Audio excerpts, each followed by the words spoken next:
हई साला अभी ले पटाइल बा। हे भगवान हमरा से कावना जन्म के बदल लेत रह कि हेसन दोगला लइका दे देलो। रे साला रे उठ उठ साला तोरे जैसा लइका अपने बाप माई खातिर का नहीं कर सको।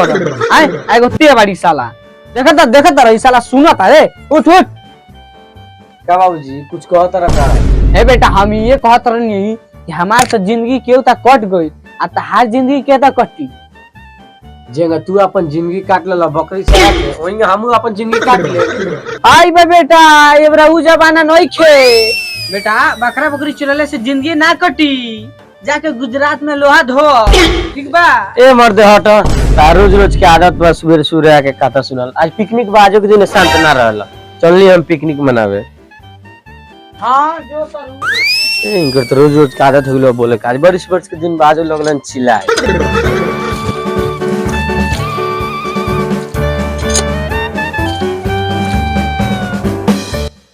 अरे आजो तो दिन में तोर बाबूजी चैन से घर रहे थे। रे साला बाबूजी और हमार तो गांव फाटा त काहे तुहार तोरे भलाई खातिर तो कहत रहनी। बाबू रह दे हम अपना सेफ्टी में बानी। अच्छा ठीक बा एक बात पूछी? हां पूछ। पार्टी उटी तैयार बारस की ना आज पिकनिक हो? चल ना पूरा पार्टी उटी तैयार बा तोरे खाली एगो देरी बा। अच्छा चल तो चल पिकनिक मनावे ले। ए बाबूजी पिकनिक मनावे जाई। ए मरला बाबूजी साले हम को पिकनिक ना मने तू पिकनिक मने ऐसे बढ़िया हरा बाप को जूझ मनावे ना। जो साला जो दुआर बाहर जो दुआर बारे कहत रह जूजी बाहर पे ले लो। ए साला चल जल्दी कहां बारस है ने केना लोग कहीं नहीं खसो। ए भइयो नया साल मुबारक हो को। रे साला नया साल मुबारक हो को मुबारक ना हो को। उहे चल होते बाड़े सो दे। हां चल तो चल। अरे तो मौसी फोन आ गइल। हेलो हेलो अरे तो साला टावर नहीं के फोड़त। हेलो हां हमर पापा के साली। अच्छा हमर मौसी नया साल मुबारक हो। ना ये तो गड़बड़ा गइल तो नया साल मुबारक हो। कौन सर इतने सुबह से फोन कर दलस रे? हाँ हेलो बोला हो हमारे पापा के दुलरुआ सर हमारा मामा नया साल के बधाई हो ना नया साल के बधाई हो। रे साला ना खाली नया साल के बधाई दियो ले कि पिकनिको मनावल लई। हैप्पी न्यू ईयर भाई। ना हैप्पी न्यू ईयर भाई हैप्पी न्यू ईयर। तब यार पिकनिक मनावली कि ना? पूरी पिकनिक मनावली मुंह से मार के खा लियो लई। अरे साला सब दिन तो मुंह से मार के खा नहीं जा साला। आज कम से कम नया साल बनाया साल आज के दिन कुछ नया करे के चले के मुर्गा के मीट लिया ले चाहे खोसी के मीट लिया ले ठीक बा। अरे भैया आज एक दिन तो सही कहतरी तो सब पैसा मिलावल सन। हां ठीक हमार लगे पैसा ऐसा नहीं थो हम पैसा नहीं दे तो हम तोरा के मीट नहीं खिया तो हमनी के टीम में से ते निकल जाई तो। एगो बात एगो मन में याद आइल बा कहीं तो नहीं सुन से। कहो काहे ना हम मरचा लिया देम हई नीमक लिया दी आउ मसाला लिया दी आ मीट लिया दी। हां आ प्याज तोर मौसा लिया दिहन आ बना दिहन आ तोर पापा खा लिहन।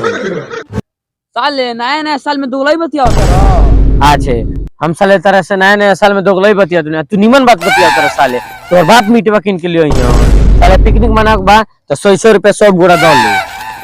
रे हमर मन में एक बात याद आइल बा बोल तो कहीं को साले पहले बताए तन तारा बात बताओ से दोगलाई होई तो मार चप्पल से तार गांड फाड़ दे।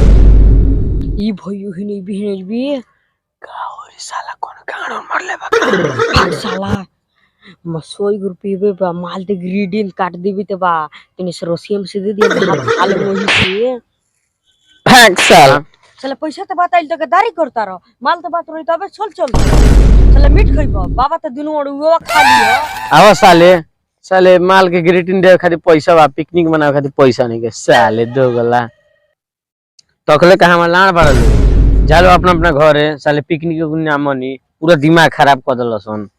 बात कहीं को साला तेहू काहे चुप रहे को चल तोर खुशी को अड़ुआ बन चलो कोरा चुरा के लिया पिकनिक मनावे लई।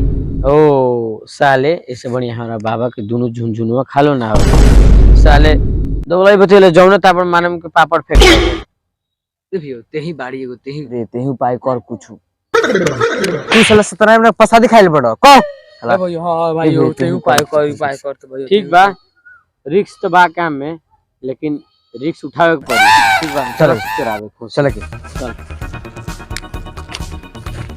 चल सन हेताव का मार लिए। हेताब का का होला रे? रे साला बियर होला बियर। ए रुक रुक देखो ना पापा बाड़े अबे हमार लगन पीटे जाम तो। ए साला चले पर हमनी के बानी जानू। हां साले हमनु पिटाएम तू थोड़ी पिटेबा। चलो हम गुड़िया के आओ तनी हम। ठीक बा जो बेटा। का कहलियो? हमारा चाचा जी के साला खाली गलत सोचेला। साला वो अपना बाप से इतना डराता, हमनी के डरा नहीं जा रही। ना ए चाचा नया साल मुबारक हो खू। अरे बाबू ई नया साल ना हो, ई पुरान साल हो। पिछवा देल बा न्यू से नया लुकता। ए मर्दे हमरा कहे के मतलब आज नया साल हो, नया साल मुबारक हो खू। बाबू कहता नहीं नु ई पिछवा देल बा न्यू से नया साल लुकता। ए मर्दे 2024 आ गइल बा, नया साल हो नया साल। अच्छा ठीक बा। इसे तिया गइल बड़ा बूढ़ा ठंडी में। ए साला काहे इतना लेट हो गेल रे? ए साला तोर पापा बकलुल होन का रे? हां थोड़ा थोड़ा हो गइल। जल्दी के दिन का होइल, एक दिन माई पापा में झगड़ा हो गइल तो माई बेलने उठा के मार रखी कपड़े पर, तो उनका माथा की मेमोरी हिल गई। ओ ओइसे ने हमनी कितना देर ले दिमाग चटले लहन। चल साला चल लेट होता पिकनिक मनावे के बा।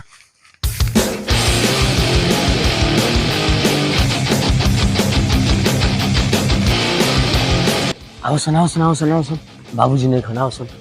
चल आओ सन पीछे पीछे आओ सन।